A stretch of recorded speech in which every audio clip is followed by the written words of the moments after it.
You've probably heard that paying off debt is always better than saving money, because of the guaranteed return you get from paying less than 10% interest by paying down debt. But what if you had some high-interest credit card debt, but you were also living paycheck to paycheck? In this video, we are going to look at a situation where it might actually make sense to save up an emergency fund first before paying off your debt. If you're new here, I'm a CPA, and this is a channel where we learn to grow our wealth slow and steady. So let's assume that you have $6,000 of credit card debt at 20% interest. If you just made the minimum payments on your credit card, it would take you about 4 years to pay it off.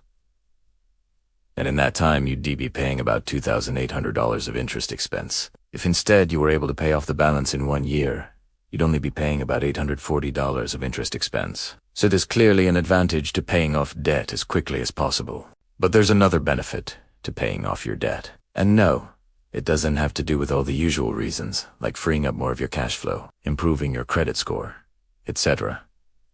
Instead, let us assume that you won't have any other choice but to either pay off your debt or save up an emergency fund, but not both.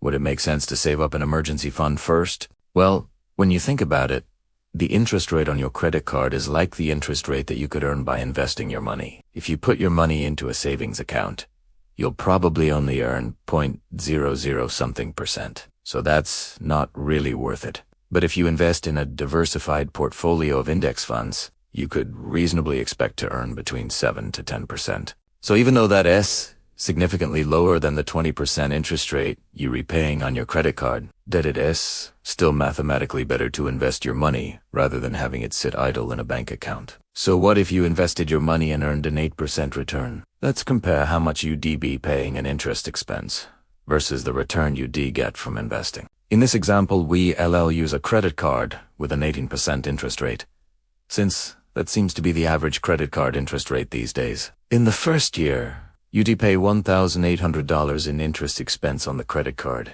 and you'd earn about $480 in investment income from your diversified portfolio of index funds. In the second year, you'd pay $1,440 in interest expense on the credit card, and earn about $960 in investment income. By the third year, you'd pay $1,150 in interest expense, and earn about $1,440 in investment income, after which point, you'd have two choices.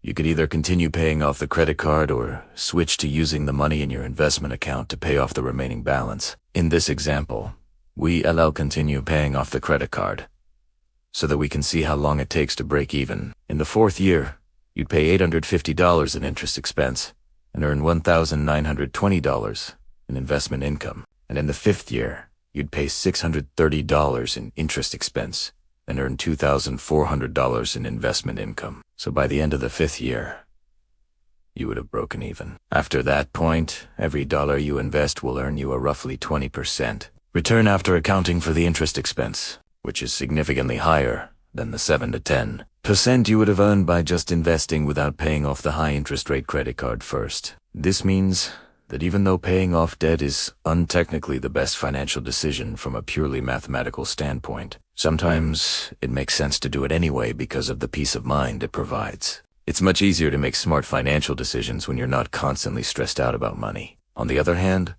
if your debt was only charging you 4 or 5% interest, then it wouldn't make sense to stop investing in order to pay it off early. Instead, you should continue investing as usual and just pay off the debt as quickly as you can in your spare time. So the question you need to ask yourself is whether or not the peace of mind from paying off your debt is worth the opportunity. Cost of giving up and earning a guaranteed 7 to 20% return on your money. If you enjoyed this video, you might also like my video on whether or not you should pay off your mortgage early. I'll link to it here.